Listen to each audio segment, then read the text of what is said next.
প্রিয় ছাত্রছাত্রী, আজকের ক্লাসে ক্লাস 12-এর ফিজিক্সের কারেন্ট ইলেকট্রিসিটি এই চ্যাপ্টারে ডিরেক্ট ভেলোসিটি এবং ওহমস ল।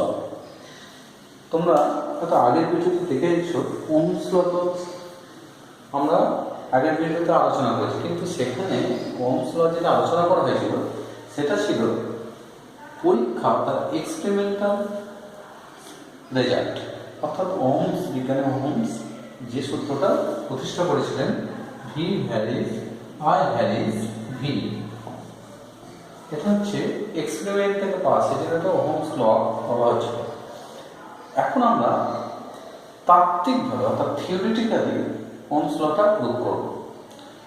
তাহলে এটা ছিল এক্সপেরিমেন্টাল ল, অর্থাৎ পরীক্ষালব্ধ সূত্র। এখন আমরা এই লটার থিওরিটিক্যাল ব্যাকগ্রাউন্ড অর্থাৎ তাত্ত্বিকভাবে আমরা এর প্রুফটা চেষ্টা করবো, এবং ডিপ ভেলোসিটি কি এইটা আজকের ক্লাসে আলোচনা হবে। বিচলন বেগ বা ডিপ ভেলোসিটি কি সেটা বুঝব। প্রথমত আমি এটা একটা কন্ডাক্টর বা পরিবাহী দেখিয়েছি। পরিবাহীর মধ্যে মুক্ত আধান কি? ইলেকট্রন। পরিবাহীর মধ্যে মুক্ত আধান কি আছে? ইলেকট্রন।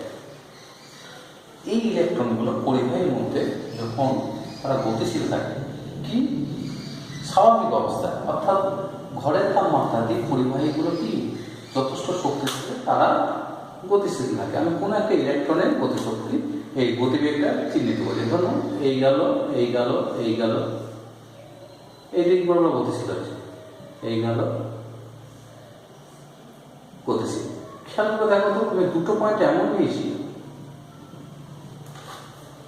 ইলেকট্রন এদিকে গিয়েছিল, এগুলোকে আমরা এই ইলেকট্রনটা গিয়েছিল, তার এই যে পথটা ফিরে আবার এখানে এলো।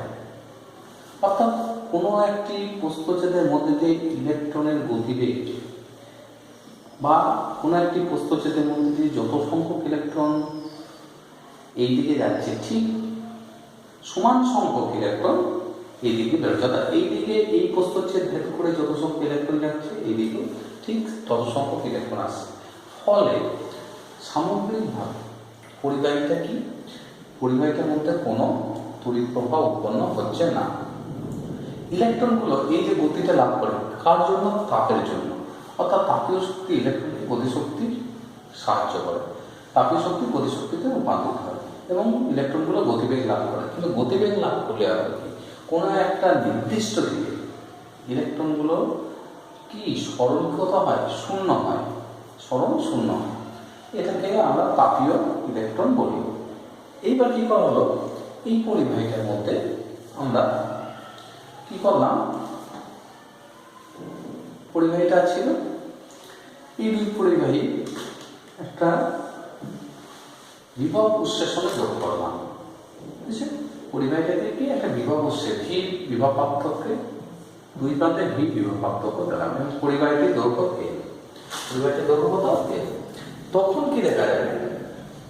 তখন দেখা যাবে ইলেকট্রনটা, কোন একটা ইলেকট্রন এই গেল, এই গেল, এই গেল, এই গেল, না এই অবস্থানে এলো জিটি সমান। তাহলে ইলেকট্রনটা এই অবস্থান থেকে, ইলেকট্রনটা দ্রুতি কি মোট অতিক্রান্ত পথ বা মোট সময় হচ্ছে ইলেকট্রনের দ্রুতি, কিন্তু ইলেকট্রনের স্মরণ কতটা? এইটুকু হচ্ছে ইলেকট্রনের স্মরণ, এটা হচ্ছে ইলেকট্রনের স্মরণ। ফলে যখনই বিভব প্রভেদ প্রযুক্ত করলাম, এটা ধরো শূন্য বিভব, এটা ভি, বিভব পার্থক্য কত? ভি। বিভব পার্থক্য যদি ভি হয়, তাহলে এটা তড়িৎ ক্ষেত্র আছে, তড়িৎ ক্ষেত্র কোন অভিমুখে উচ্চ থেকে নিল, তড়িৎ ক্ষেত্র কত হয়? তড়িৎ ক্ষেত্র ই সমান কি? ভি বাই এম, অর্থাৎ তড়িৎ ক্ষেত্র অভিমুখ এম। তাহলে ইলেকট্রনগুলো কোন দিকে আকর্ষিত হবে? এই দিকে। আমি ধরে নেবো, আবার সুবিধার্থে ধরে নেবো ইলেকট্রন না, আমি ধরে নিচ্ছি এখানে পজিট্রন। তাহলে এগুলোকে কি ধরে নিচ্ছি? ধরে নেব পজিট্রন। তাহলে এইদিকে পজিট্রনের কি হবে? এইদিকে তড়িৎ ক্ষেত্র আছে, পজিট্রনের গতির অভিমুখ এইদিকে হবে। ফলে পজিট্রনটা একটা পথ অতিক্রম করে এই অবস্থানটা হবে। মানে পজিট্রনটা এই যে বেগটা লাভ করলো, এই সরণ হয় সময়, সেই বেগটাকে বলবো ড্রিপ ভেলোসিটি বা বিচলন। অ্যাকচুয়ালি ইলেকট্রনটার এক্ষেত্রে গেলে শর্ত, ইলেকট্রনের গতিবেগ দ্রুতি কার দ্রুতি? ইলেকট্রনের দ্রুতি is very very greater than বেগ হবে। এবার ইলেকট্রনে যাওয়ার পথে কোথায় বাধার সম্মুখীন হয়?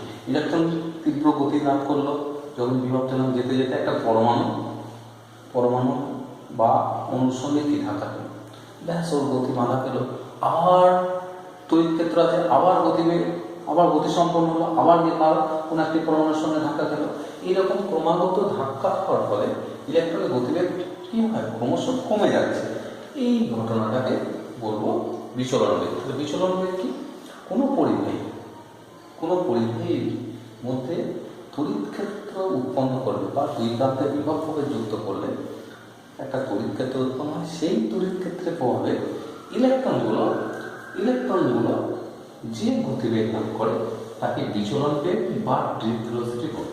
ব্যাপারটা অনেক এইরকম। দেখে নাও, এটা দেখে নাও একটা ইলেকট্রনের ক্ষেত্রে। আমরা এবার সামগ্রিক ইলেকট্রনের ক্ষেত্রে এটা বুঝে নেব। সামগ্রিক ইলেকট্রন মানে কিছু সংখ্যক ইলেকট্রন। ধর নাও এখানে জুম করে দেখাচ্ছে কিছু, ধর নাও এখানে এই প্রস্থচ্ছেদের ক্ষেত্রে বলে কতগুলো ইলেকট্রন আছে। ইলেকট্রনগুলো গতি কি? ডিসঅর্ডার, এইদিকে সামগ্রিক হয়। অর্থাৎ ইলেকট্রনগুলো গতিবেগ অবিন্যস্ত, নির্দিষ্ট অভিমুখে তাদের প্রত্যেকের গতিবেগ নেই। এই অবিন্যস্ত ইলেকট্রনগুলো যখনই আমি বিভব প্রয়োগ করলাম, এই গোটা অবিন্যস্ত ইলেকট্রনগুলো সরে সরে এখানে গেল।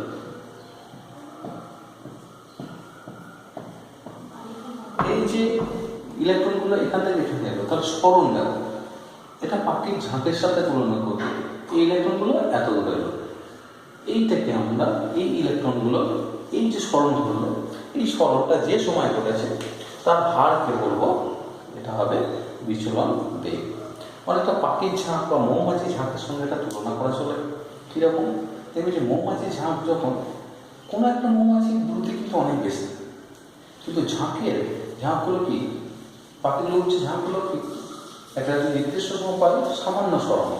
পাখির ঝাঁক একে অপরের সাথে তীব্র বেগে তারা ছোটাছুটি করছে, কিন্তু ঝাঁকটা কি যাচ্ছে, ওই ঝাঁকটা খুব অল্প দূরত্ব অতিক্রম করছে। সেটা হচ্ছে বিচলন বেগ। যে দূরত্ব অতিক্রম করছে বা যে স্মরণ করছে তার হারকে বলবো বেগ। আমরা বিচলন বেগের ধারণা এখান থেকে পেলাম। এরপরে চলে আসবো বিচলন বেগের রাশিমালা আর ড্রিফট ভেলোসিটির রাশিমালা। দেখে নাও, বিচলন বেগের রাশিমালা প্রতিষ্ঠা করবে। এটা একটা পরিবাহী, এটা একটা কি পরিবাহী? পরিবাহীর মধ্যে একটা পরিবাহী প্রস্থচ্ছেদের ক্ষেত্রফল। এর ক্ষেত্রফল কত? ধরুন না, এর ক্ষেত্রফল এ, ক্ষেত্রফল হচ্ছে এ। এখানে আমি 4টি ইলেকট্রন দ্বারা এই ক্ষেত্রফলের মধ্যে, অর্থাৎ এর মধ্যে 4টি ইলেকট্রন আছে।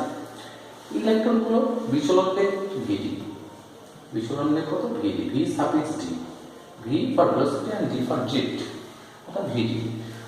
ডিটি সময় তাহলে এখানে কটা ইলেকট্রন আছে? 4টে দেখেছি। অর্থাৎ এই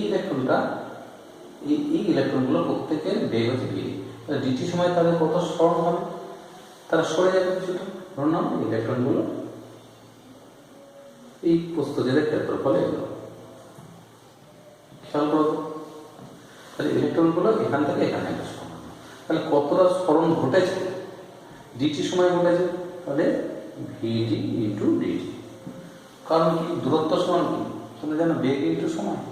তাহলে স্মরণ সময় কি? বেগ ইন্টু সময়। তাহলে এখান থেকে এখানে ইলেকট্রনগুলো সরেছে। তাহলে খেয়াল করে দেখো, এখান থেকে ইলেকট্রনগুলো এখানে গিয়েছে, তাহলে ওই সময়ের মধ্যে এই প্রস্থচ্ছেদ ভেদ করে এখানেও অসংখ্য ইলেকট্রন আছে। তাহলে পরপর দেখো, এই যে আমরা পরিবাহীটা পেলাম, এর ক্ষেত্রফল কত? এর ক্ষেত্রফল এর দৈর্ঘ্য কত? এর দৈর্ঘ্য হচ্ছে ভিডি ইন্টু ডিটি, এটা হচ্ছে এর দৈর্ঘ্য। এর আয়তন কত হবে? এই অংশটা আয়তন কত হবে? তাহলে আয়তন পরপর দেখব। আয়তন সমান কি? ক্ষেত্রফল ইন্টু দূরত্ব। এর ক্ষেত্রফলে দূরত্ব হচ্ছে ভিডি ডিটি। বেশ, এ ভিডি ডিটি। এবার ধরে নিলাম সংখ্যা ঘনত্ব, ইলেকট্রনের সংখ্যা ঘনত্ব,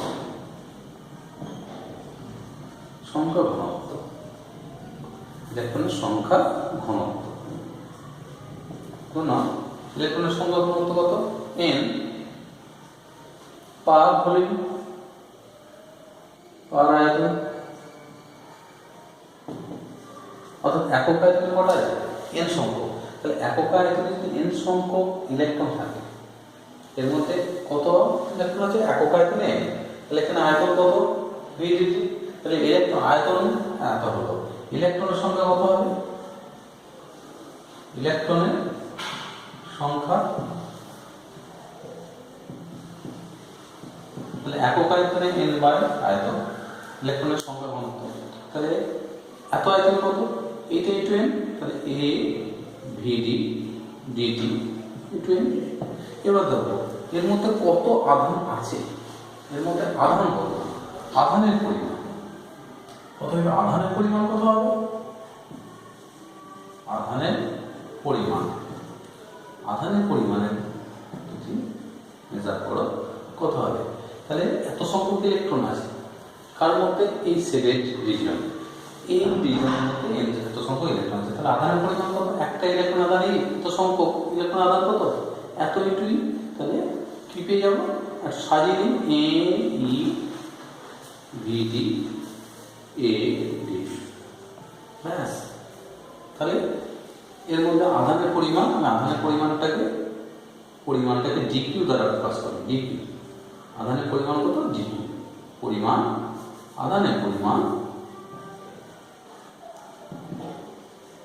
ডিকিউ সময় আছে।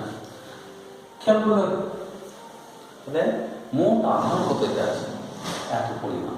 এই আধানগুলো দেখো এই ক্রস সেকশন অর্থাৎ এই প্রস্থচ্ছেদটি অতিক্রম করে গিয়েছে যত আধান আছে। তাহলে এই যে প্রস্থচ্ছেদ অতিক্রম করে গিয়েছে, কত সময় অতিক্রম করে গিয়েছে?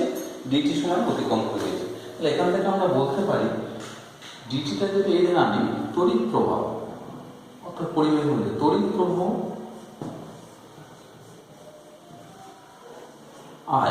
আই সমান কি? ডিকিউ ডিটি, ডিটি ডিটি মানে ডিকিউ ডিটি, ডিকিউ ডিটি আনলে কি হয়ে যাবে? এন ই ভি ডি, ব্যাস। তাহলে এখান থেকে আই সমান এটা পেলাম। therefore এইটা ভিডি তো ডিটি চলেছে, এটা তো বিচলন বেগ। তাহলে বিচলন বেগ কত?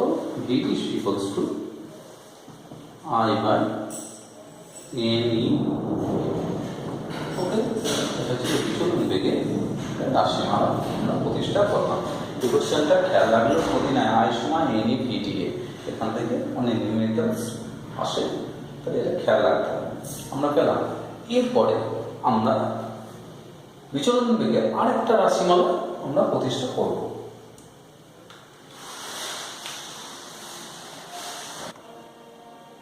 এবার দেখো বিচলন বেগে একটা পরিবাহী আছে, পরিবাহী প্রান্তের বিভব পার্থক্য ভি, পরিবাহী দৈর্ঘ্য এল। তাহলে এই পরিবাহীর মধ্যে উৎপন্ন তড়িৎ ক্ষেত্র কোন অভিমুখ আছে? এই অভিমুখে।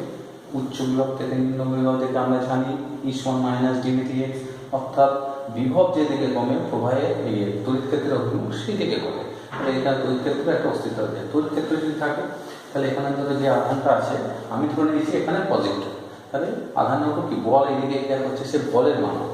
তাহলে বল আধানের উপর প্রযুক্ত বল, তাহলে আধানের উপর বল, আধানের উপর বল কত হবে? আধানের উপর বল এর সমান কত হবে? অর্থাৎ এর সমান কি? কিউ ইন্টু ই, কি বলতে হতো ই, অর্থাৎ কিউ এর জায়গায় ই পুট করলাম, ই মানে তড়িৎ ক্ষেত্র ক্যাপিটাল। তাহলে বল সমান কিউ ইন্টু ই, কিউ বলতে এখানে ই এবং ই। তাহলে আধানের উপর বল এত পেলাম। তাহলে আধানের ত্বরণ কত হবে? বল প্রযুক্ত হলে আধানের ত্বরণ উৎপন্ন হয়। ত্বরণ এর সমান কত? এর সমান কত? বল বাই ভর মানে এফ বাই ভর এম, অবশ্যই ইলেকট্রনের ভর। এফ সমান কি? ই বাই এম, পাইছে? আমরা দেখো এটা ফেলা এইভাবে। এগুলো কতগুলো টার্ম আমরা ব্যাপার করবো। এক হচ্ছে মুক্ত পথ। মুক্ত পথ দুটো শব্দ আমরা এখানে মিন ফ্রি পথ, গড় মুক্ত পথ, গড় এটা মুক্ত পথ, তো মিন ফ্রি পথ। ধরুন না ইলেকট্রনটা এই যে পথটা অতিক্রম করলো, এই পথের মাঝে কারোর সঙ্গে সংঘর্ষ ঘটায় না, বললেন তাহলে এটা হচ্ছে এল। ব্যাপারটা কি, একটা ইলেকট্রনকে আরেকজনের সাথে ধাক্কা গেলো, আরেকজনের ধাক্কা গেলো, দুটো সংঘর্ষে মাঝের দূরত্বকে মুক্ত পথ হবে। কিন্তু দুটো সংঘর্ষে মাঝে ধরুন একটা ইলেকট্রন এখানে ধাক্কা গেলো, এখানে গেলো, এখানে, তাহলে দেখো এই ধাক্কা আর এই ধাক্কা মাঝে মুক্ত পথ, এটা এখান থেকে এখানে এটা মুক্ত পথ, এটা মুক্ত পথ। তাহলে মুক্ত পথগুলো মানগুলো এক হচ্ছে না, কোনোটা কম বেশি হচ্ছে, সেজন্য গড় মুক্ত পথ ধারণাটা মানছে। অর্থাৎ ইলেকট্রন বা পজিট্রনটা এইখানে ধাক্কা খেয়েছে, মাঝে কোথাও তার সঙ্গে অন্য কারোর সঙ্গে ধাক্কা বা কলিশন হয়নি, তখন ইলেকট্রনটা এখান থেকে এখানে যে পথটা ফ্রিলি মুভ করেছে তাকে মুক্ত পথ বলা হয়। এর মুক্ত পথে গড় না হয়, তাহলে এটা গড় মুক্ত পথ। এবং এই পথটা যে সময় অতিক্রম করেছে, এই পথটা যে সময় অতিক্রম করেছে তাকে রিল্যাক্সেশন টাইম, তাকে বলা হয় রিল্যাক্সেশন টাইম।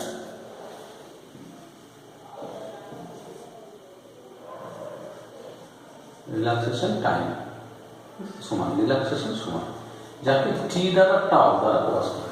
অর্থাৎ এই গড় মুক্ত পথ অতিক্রম করেছে সে টাও সময়, এখান থেকে এখানে অতিক্রম করতে তার কত সময় নিয়েছে, টাও সময়। ওকে, তাহলে রিল্যাক্সেশন টাইম বলা হচ্ছে। এবার দেখো চলে এসো, তাহলে আমরা ধরে নিচ্ছি এখানে বেগ পজিটিভটা 0 ছিল, এখান থেকে ধাক্কা খেয়েছে, কত বেগ, কত দূরত্ব অতিক্রম করেছে, এল দূরত্ব। তাহলে এই এল দূরত্বটা আমাদের ফাইন্ড আউট করতে হবে। তাহলে দেখো এস সমান ইউটি প্লাস হাফ এটি স্কোয়ার, এখান থেকে যাত্রা শুরু করেছি। তাহলে আমি লিখতে পারি এল সমান ইউটি, এস সমান ইউটি, ইউ কত 0 প্লাস হাফ এটি স্কোয়ার। এর মানে যে ত্বরণ কত পেয়েছি, তাহলে E into E by M, তাহলে U plus half A T square, T বলতে কত টাও। ওকে, তাহলে গড় মুক্ত পথের রাশিমালা পেলাম। এখানে যখন পজিট্রনটা ছিল তখন তার বেগ ছিল কিন্তু 0 ধরে নিয়েছে, অর্থাৎ জাস্ট আমি ভোল্টেজটা অ্যাপ্লাই করলাম, সুইচটা অন করলাম, তখনই তড়িৎ ক্ষেত্র উৎপন্ন হলো। তারপরে মুহূর্তগুলো এরা বিবেচনা করেছে। এবার দেখো বিচলন বেগ, তাহলে এটা যদি এল পায়, এটা তো সরণ কত সময় এখান থেকে এখানে যেতে কত সময় নিয়েছে, টাও সময়, এখান থেকে এখানে টাও সময়। তাহলে এল দূরত্ব অর্থাৎ এল সরণ সম্পন্ন করতে তার টাও সময় লেগেছে। তাহলে বিচলন বেগ কি হবে, এখান থেকে বিচলন বেগ হবে,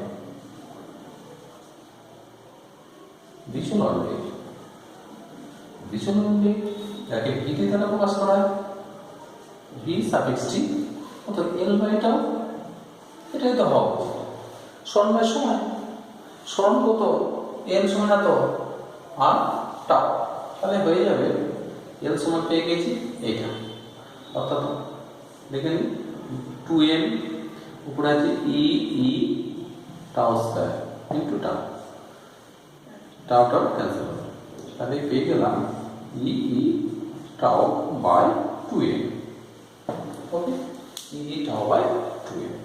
এইবার আমরা এরপরে আলোচনা করবো ই ক্যাপিটাল ই সমান কি V by L, capital E সমান কি লিখতে পারি ভি বাই এল।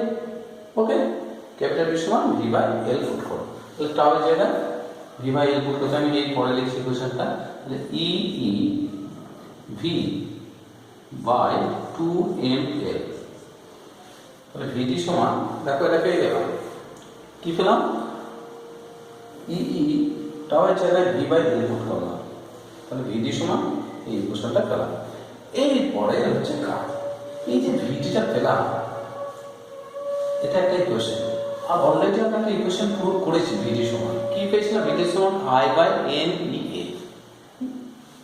দুটোকে যদি কম্পেয়ার করো তাহলে আমরা বা এই মানটা ওখানে পুট করব, তাহলে এটা আমরা বুঝতে পারলাম। এরপরে অলরেডি যেটা আমরা পেয়েছিলাম আই সমান দেখো এন ই এ ভিডি,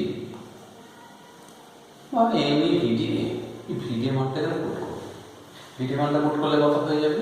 ভিডি মান পুট করলে এন ই এ, ভিডির মান পুট করলে এটা আসবে into E into capital E V by 2m। তাহলে কি চলে আসছে? N square capital A E, capital A E. আচ্ছা,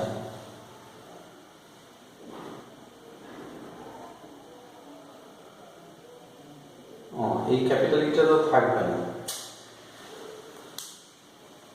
টাওটা থাকবে। ওফ, মানে টাওটা যায়, এটা ভুল হয়েছে। এই কোশ্চেনটা এই জায়গায় এটা হয়ে যাবে বাইরে, তার টাওটা থাকবে, ভিটা থাকবে না, ইটা থাকবে না। এটা হয়ে যাবে, দেখো ই টাও ভি বাই এ, ই টাও ভি বাই এ, তাহলে ইটা থাকবে না, টাও ভি বাই এ, তাহলে ক্যাপিটাল ইটা থাকবে না, টাও N N square A tau by 2m l into V. Okay, দেখে নাও একবার, N square A 2m l, N square A tau by 2m l into V. খুব ভালো করে খেয়াল করুন, এখানে যে কটা রাশি আছে এন, পরিবাহীর ক্ষেত্রে এন ধ্রুবক, ই ধ্রুবক, এ ধ্রুবক, আমি একটা নির্দিষ্ট পরিবাহী দিচ্ছি, তার ক্ষেত্রে ধ্রুবক 2m অর্থাৎ m ইলেকট্রনের মাস এবং পরিবাহী দৈর্ঘ্য ধ্রুবক। খেয়াল করে দেখো, আমি পরিবর্তন কোনটা করে, তাহলে এই গোটা রাশিটা একটা ধ্রুবক খণ্ডে। Therefore I সমান কি পেলাম? I ভ্যারিজ v, এটাই তো ওহমের সূত্র, I ভ্যারিজ v। এটা হলো ওহমের সূত্রের তাত্ত্বিক রূপ, অর্থাৎ তাত্ত্বিক প্রমাণ, অর্থাৎ প্রভাব বিভব পার্থক্যের সমানুপাতিক। ওকে, প্রভাব বিভব পার্থক্যের সমানুপাতিক। এখান থেকে এবার আমরা পরপর কতগুলো তুলনা আনব। এক কি?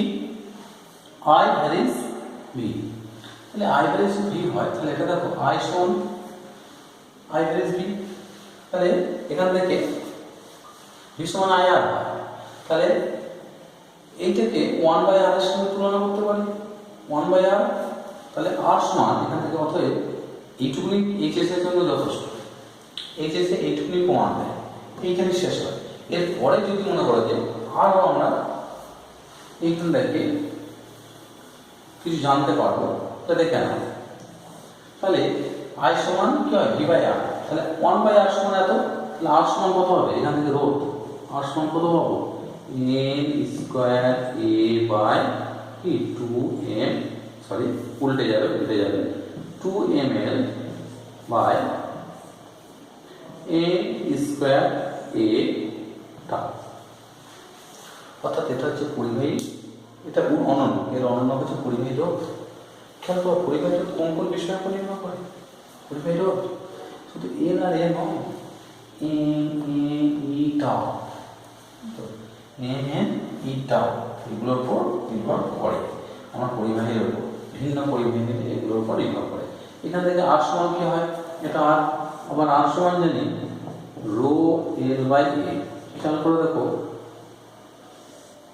এখানেও আছে এখানেও আছে, তাহলে এখানে রো আছে, এখানে কি লিখতে হবে? তারপর রো এর জায়গায় এই দুটো ইকুয়েশন যদি কম্পেয়ার করি, আর আর এল বাই এ, এটা এল বাই এ 2m, তাহলে রো সমান লিখতে পারি দেখো 2m বাই n স্কয়ার টাও, 2m বাই n স্কয়ার টাও।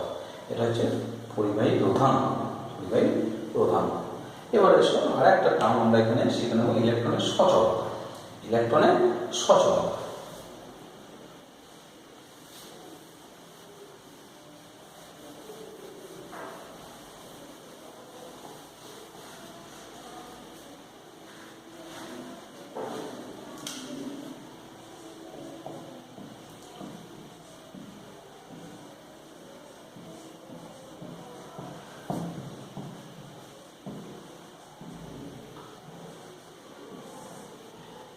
ইলেকট্রনের সচলতা কি হবে দেখো। তোমরা এখানে তড়িৎ ক্ষেত্রের মান যত বৃদ্ধি করবো, ভি না রেখে আমি 2v 3v 5v করলাম, অর্থাৎ তড়িৎ ক্ষেত্র যত বাড়বে এর উপর প্রযুক্ত বল তত বাড়বে, যত প্রযুক্ত বল বাড়বে ভিডির পরিমাণ বাড়বে। তাহলে আমি ভিডিকে লিখতে পারি, অর্থাৎ ডিপ ভেলোসিটি ভি সাফিক্স টি কি কার সমানুপাতিক? তড়িৎ ক্ষেত্রের সমানুপাতিক, এটা হতেই হবে। এইবার ভিডি সমান কনস্ট্যান্ট আছে মিউ, মিউ ইন্টু এই মিউকে বলা হয় সচলতা, ইলেকট্রনের সচলতা। তাহলে মিউ এর সংজ্ঞা, মিউ হচ্ছে কি ইলেকট্রনের সচলতা, সচলতা কার? অবশ্যই ইলেকট্রনের পজিট্রনের সচলতা। সচলতার সঙ্গে একক তড়িৎ ক্ষেত্র উৎপন্ন করবে, তাহলে ই ইকুয়ালস টু 1 হবে, এর মান 1 বসাতে ভিডি কত পাবো? ভিডি সমান ইউ। তার একক তড়িৎ ক্ষেত্রের জন্য কোন ইলেকট্রন যে মানে ডিপ ভেলোসিটি অর্থাৎ অনুপ্রবাহ বেগ লাভ করে তাকে তার মোবিলিটি বা ইলেকট্রনের সচলতা বলা হয়। ওকে, এরপরে আরেকটা টার্ম প্রবাহ ঘনত্ব বা কারেন্ট ডেনসিটি কি, এটা আলোচনা আমরা করব। ধরুন একটা পরিবাহী আছে, পরিবাহী এ প্রস্থচ্ছেদের মধ্যে দিয়ে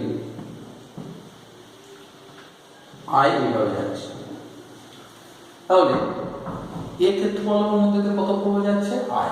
একক ক্ষেত্রফল, তাহলে এই ক্ষেত্রফলের মধ্যে যায় একক ক্ষেত্রফলের মধ্যে দিয়ে যে প্রবাহ যাবে তাকে প্রবাহ ঘনত্ব, অর্থাৎ প্রবাহ ঘনত্বকে যে দ্বারা প্রকাশ করা, যে সমান কি হবে? I by A, I by A. খেয়াল করে দেখো, যে সমান আই বাই এ, আমি ভেক্টর চিহ্নটা আগে দিয়ে ফেলেছি, দেখে নাও। তাহলে আই অর্থাৎ প্রবাহ ঘনত্ব বা কারেন্ট ডেনসিটি হচ্ছে বলছে একক ক্ষেত্রফলের মধ্যে দিয়ে লম্বভাবে যে প্রবাহ যাবে তাকে বলবো প্রবাহ ঘনত্ব। তাহলে যে সমান আই বাই এ, যে হচ্ছে একটা ভেক্টর কোয়ান্টিটি, বুঝলেন? যে একটা ভেক্টর কোয়ান্টিটি, অর্থাৎ যে এর ভেক্টর কোয়ান্টিটি। তাহলে যে ইকুয়েশনটা কিভাবে লেখা যায় সেটা এবার আমরা দেখব। ধরুন না আর একটা পরিবাহী নিলাম, ওই পরিবাহীতে দেখাচ্ছি তড়িৎ প্রবাহ হচ্ছে এইদিকে, আয়ের অভিমুখে এইদিকে, আর এইদিকে হচ্ছে ক্ষেত্রফল লম্ব, এই তলের সঙ্গে লম্ব হচ্ছে ক্ষেত্রফল অভিমুখ, পরস্পর থিটা কোণে আছে। তাহলে প্রবাহ যাচ্ছে এইদিকে আর ক্ষেত্রটা আছে এইদিকে। তাহলে এক্ষেত্রে আয়ে কোন উপাংশটা নেব? এর কি আয়ের এইদিকে উপাংশটা নেব, এইদিকে আয় কত? I cos theta. তাহলে এই ক্ষেত্রফলের মধ্যে দিয়ে লম্বভাবে কত যাচ্ছে? I cos theta. তাহলে এক্ষেত্রে আমরা বলতে পারি প্রবাহ ঘনত্ব যে সমান আর সমান কি এ কস থিটা, লম্বভাবে যে অতিক্রম করছে, তাহলে যে সমান, এক্ষেত্রে যে সমান কি লিখতে পারি? আই কস থিটা উপাংশ বাই এ। ওকে, এই ক্ষেত্রে আমরা আই সমান এটা লিখতে পারি। ব্যাস এইটুকুনি আছে। নেক্সট ক্লাসে আমরা খুব ভালো কতগুলো অর্থাৎ circuit theory, basic circuit theory নিয়ে আমরা পরের ক্লাসে আসবো। এরপরেটা হচ্ছে কাশ্যপের সূত্র এবং কাশ্যপ সূত্র, হুইস্টন ব্রিজ, এইগুলো আলোচনা হবে নেক্সট ক্লাসে। অবশ্যই চ্যানেলটা সাবস্ক্রাইব করো।